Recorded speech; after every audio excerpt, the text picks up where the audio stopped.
Hey guys, welcome back our YouTube channel Chandi Sandeep vlogs. Day 4 మొత్తం మేము rest తీసుకున్నాం, అలసిపోయాం కాబట్టి ఈరోజు డే 5 ఇన్ హైదరాబాద్.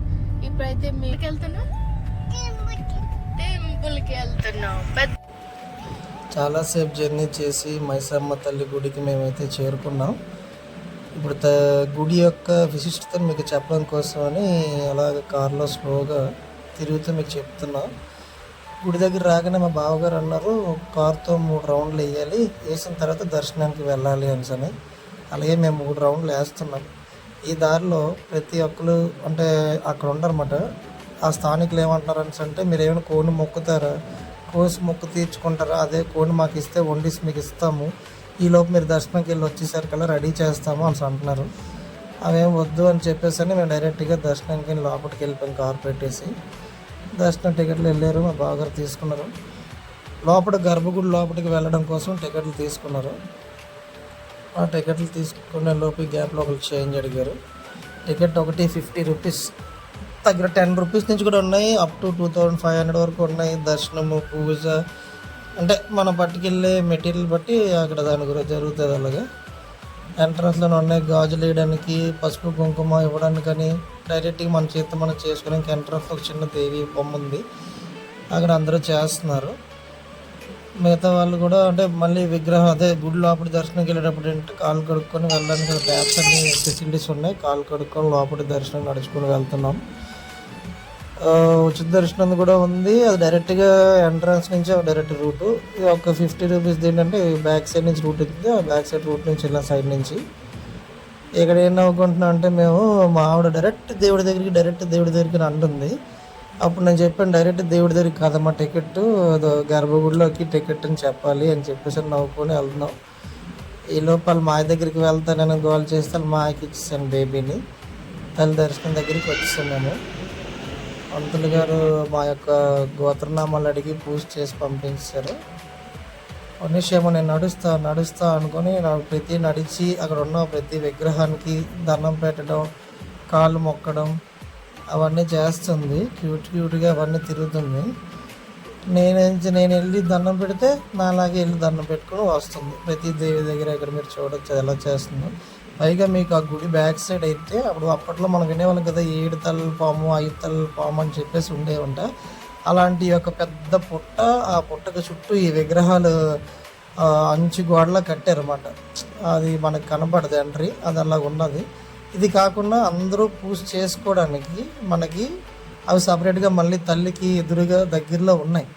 అటే వెళ్తున్నాం ఇప్పుడు నడుచుకొని. మధ్యలో వచ్చిన విగ్రహాలకు హునిషా దండం పెడుతుంది. చూడండి, మీరు చూడొచ్చు ఎలా దండం పెడుతుందా. అలా కాలు మొక్కడం అవన్నీ చేస్తుంది. అక్కడి నుంచి అలా కాన్సెప్ట్ అంతా అలా వీడియోలు తీసుకొని ఫొటోస్ తీసుకొని బ్యాక్ సైడ్ ఫొటోస్ తీసుకొని మాట్లాడుకొని కాన్సెప్ట్ కూర్చొని మామూలుగా కాన్సెప్ట్ చిన్న టైంపాస్ చేసాం. టైంపాస్ చేసుకొని ఇంకా మేము బయలుదేరమాట. అంటే బ్యాక్ సైడ్కి వచ్చాం కదా మేము, మళ్ళీ ఇప్పుడు ఫ్రంట్కి వెళ్ళాలి, తల్లికి ఎదురుగా ఉన్న దగ్గరికి వెళ్ళాలి. ఇప్పుడు ఇదిగోండి అటుపక్క ఫ్రంట్ మీకు ఇప్పుడు చూపిస్తుంది. ఫ్రంట్ ఇది ఫ్రంట్ తల్లి ఎదురుగున్న ఉన్న సెంటర్లో పెద్ద అంటే హోమాలు గట్రా చేయడానికనే ఉన్నది ఫ్రంట్న. ఆ హోమాల ప్లేస్ దగ్గర నుంచి తల్లిని చూపిస్తాను మీకు. అవ్వండి, మైసమ్మ తల్లికి జై అని చెప్పుకొని అక్కడి నుంచి మేము కొంతసేపు ఆ ఫ్రంట్న అన్నీ మీకు చూపిస్తున్నాం. ఇలాగుంది గుడి లోపల. మీకు చెప్పాను కదా ఇందాక ఒక పుట్ట గురించి అని. ఇదే ఫ్రంట్ ఉన్న పుట్ట. ఈ పుట్టకి మనం గాజులు, ముడుపులు, అక్కడ ఒక చెట్టు ఉంది, ఆ చెట్టుకి ముడుపులు అవన్నీ కట్టడం, అఖండ దీపం అవన్నీ చూశారు కదా. అలా మేము 2 రౌండ్లు. ఓం నమో వెంకటేశాయ. స్వర్ణగిరి టెంపుల్కి మనం బయలుదేరి వచ్చాము. ఇది టాప్ వ్యూ నుంచి మీకు చూపిస్తున్నాను. ఇక్కడ పెద్ద లేఅవుట్ వేసి ఆ లేఅవుట్ డెడ్ ఎండ్లో కొంచెం కొండలాగా అలాగే ఉంచి ఆ గుడి మొత్తం నిర్మాణించారు. ఆ గుడి మీకు టాప్ అంటే ఆ టాప్ నుంచి హైట్ లెవెల్ అనమాట. మనం ఇటుపక్క ఒక హిల్ మీద ఉన్నాం, అది ఒక హిల్ మీద ఉన్నదన్నమాట. అక్కడి నుంచి ఈ లేఅవుట్ లోపల నుంచి లోపలికి వెళ్ళి మీకు ఆ టెంపుల్ మొత్తం. ఇది టెంపుల్ ఎంట్రన్స్. ఇక్కడి నుంచి అలా కార్ వేసుకొని లోపలికి వెళ్ళిపోవడమే. లోపలికి వెళ్ళి ఆ కార్ పార్కింగ్ చేసుకుని అక్కడి నుంచి మీ కిందన ఇది మెట్ల నుంచి వచ్చే దారి.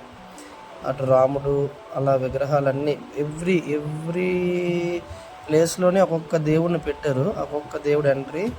ఇది స్వామివారి పాదాలు కిందన ఉన్నాయి. ఇక్కడ దండం పెట్టుకొని మెట్లెక్కి సేమ్ తిరుపతి సిస్టమ్ ఎలాగుందో అదే ఇక్కడ అలా ఎస్టాబ్లిష్ చేశారు వీళ్ళు. ఆ మెట్లెక్కి మీదకు వచ్చిన తర్వాత ఇక్కడ ఉచిత దర్శనం ఉంది, 50 రూపాయలది ఉంది, 100 రూపాయలది ఉంది. ఇలాగ ప్రతి టికెట్ ఒక సమ్ అమౌంట్ పెట్టారు, దాని తగ్గట్టుగా ఎంట్రీస్ ఉన్నాయి. శనివారం అయితే ఇక్కడ ఖాళీయే ఉండదు, ఫుల్ జనం వస్తారు. కానీ హ్యూజ్ పార్కింగ్ అయితే ఇచ్చారు. మొత్తం మీకు కొండ చుట్టుపక్కల ఎంత ప్లేస్ ఉందో ఆ ప్లేస్ అంతా పార్కింగ్కి 2 వీలర్ 4 వీలర్ పార్కింగ్కి ఇచ్చారు. ఇది బ్యాక్ సైడ్ కళ్యాణ మండపం. ఈ బ్యాక్ సైడ్ కళ్యాణ మండపం ఏంటంటే ఆల్రెడీ ఒక మ్యారేజ్ అవుతుంది. ఈవినింగ్ పెళ్లి కొడుకు పెళ్లి కూతురు మా కళ్ళ ముందు నుంచి వెళ్ళారు. అక్కడ మ్యారేజ్ అవుతుంది. ఇది బ్యాక్ సైడ్. ఇక్కడే మనం ఫోన్ డిపాజిట్ చేసి వెళ్ళిపోవాలి అన్నమాట, లాగర్లో పెట్టుకొని. ఇది బ్యాక్ సైడ్ కళ్యాణ మండపం తీసుకోవడానికి ఫొటోస్ తగ్గట్టుగా వీళ్ళంతా ఏర్పాటు చేశారు. ఇక్కడ తాగడానికి ఎక్కడికక్కడ మినరల్ వాటర్ స్టాల్స్ పెట్టారు. మినరల్ వాటర్ స్టాల్స్ పెట్టారు. అక్కడ ఒక గ్లాస్ కూడా పెట్టి తాగడానికి ఇచ్చారు. మేము గుడి లోపలికి వెళ్ళి దర్శనం చేసుకుని వచ్చాం. అక్కడ మొబైల్ది అయితే మాత్రం ఎంట్రీ లేదు. ఇది బయట మనం ఫుల్గా పెద్ద స్పేస్లోని ఆంజనేయ స్వామి విగ్రహం పెట్టి కింద గుడి అలా ప్రతి ఒక్క దేవుడి విగ్రహం మూలన ఒక్కొక్క విగ్రహం అన్నమాట. నరసింహస్వామి టెంపుల్, తర్వాత ఆంజనేయ స్వామి టెంపుల్, రాముడు సీత, ఇలా ప్రతిదీ ఉంది.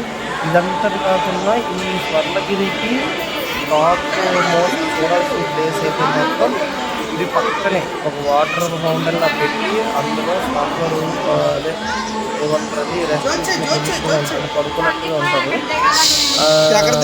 అదేదో దాని పేరు ఒకటి ఉంటుంది నాకు అది. అయితే అదొకటి లక్ష్మీ నరసింహస్వామి ఇలాగా. ఇది ఏమో టాప్ వ్యూ నుంచి వెళ్ళడానికి కింద నుంచి మీకు అందరూ చూపించాను కదా, అది కింద నుంచి చూడడానికి ఇది టాప్ వ్యూ స్వామివారిని చూడడానికి. ఇలా వాటర్ ఫౌంటైన్ పెట్టారు. చాలామంది అందులో కాయిన్స్ వేస్తున్నారు. అంటే ప్రతి ఈస్ట్ వెస్ట్ సౌత్ నార్త్ ప్లేసెస్లోని వాటికి ఒక వుడ్ లాంటిది ఒక అడ్డు పెట్టేశారు. అంటే ఎదురుగా వెళ్ళి దండాలు గట్ట పెట్టకూడదని చెప్పేసి అడ్డు పెట్టేశారు. ఇది బిల్డింగ్ చూస్తే మీకు ఇప్పుడు కనబడుతున్న బిల్డింగ్ వచ్చేసి టాయిలెట్స్ అన్నమాట. మొత్తం టాయిలెట్స్, వాష్రూమ్స్. అది ఈ ఇటుపక్క అంతా వ్యూ మీరు చూడొచ్చు. మొత్తం అంతా ఈ హిల్ నుంచి చుట్టుపక్కల అంతా వ్యూ మనకి. మీకు ఇందాక చెప్పాను కదా, ఏదైతే వాటర్ ఫౌంటైన్ ఉందో అది ఆ ప్లేస్. ఇక మా బావగారు చూడండి చక్కగా పిల్లలందరూ నాడిస్తాను రాలే. అక్కడ చుట్టుపక్కల వేరే ఉన్నాయి రిమోట్ కార్స్ అని అవన్నీ అడుగుతున్నారు అని అతను పరిగెట్టి పిల్లలందరూ నాడిస్తుంటారు. బట్ ఫైనల్లీ వాళ్ళైతే వేరే గేమ్ అయితే ఆడించక తప్పలేదులేండి. ఇది మళ్ళీ ఈస్ట్ వెస్ట్ సౌత్ మీకు ఏదైతే లైటింగ్స్ కనబడుతున్నాయో అవన్నీ ద్వారాలు. మన దక్షిణ ద్వారం, మళ్ళీ తర్వాత నార్త్ సైడ్ది అవన్నీ ఉంటాయి కదా, అవన్నీ ద్వారాలు. రోజులు తగ్గట్టు ద్వారాల్లో దర్శనం చేసుకుంటే మంచిది అంటారు కదా, అవన్నీ లైటింగ్స్ అదే. ఆ గుడిలోకి మనకి మొబైల్ ఎంట్రీ లేదు, మీకు బయట నుంచి అవి చూపిస్తున్నాను. కానీ పక్కన చుట్టుపక్కల ఎక్కడికక్కడ చిన్న ఆలయాల దగ్గర బయట ఎక్కువ ప్లేస్ ఇచ్చారు. నడడానికి, తిరగడానికి, ఫొటోస్ తీసుకుంటున్నారు. ఆ తర్వాత సెల్ఫీ స్టిక్ పెట్టారు, అది రౌండ్ తిరగడానికి అని చాలా ఏర్పాట్లు అయితే చేశారు. ఐస్ క్రీమ్స్ మనకి ఎక్కడెక్కడ ఐస్ క్రీమ్స్ ఉన్నాయి. అక్కడ కాఫీ తాగడానికి అందరు చక్కగా కూర్చొని చల్ల గాలి, పిల్లలు ఆడుకోవడానికి కూడా చాలా. అలాగే ఈవినింగ్ టైం పిల్లలు ఆడుకోవడానికి తగ్గట్టుగా మొత్తం అన్ని అరేంజ్మెంట్స్ చేసి ఉన్నాయి ఇక్కడ. యాక్చువల్లీ స్ప్రింగ్ జంపింగ్, తర్వాత సెల్ఫీ స్టిక్, తర్వాత ఒక రిమోట్ కార్ అవన్నీ ఉన్నాయి. పిల్లలు ఆడుకుంటున్నారు. అంతే శ్రద్ధగా దేవుడి నామస్మరణని మనం చేసుకుంటూ దండం పెట్టుకుంటూ కూడా ఒక దగ్గర కూర్చొని ప్రశాంతం దండం పెట్టుకోవచ్చు ఈవినింగ్ పూట మనకైతే.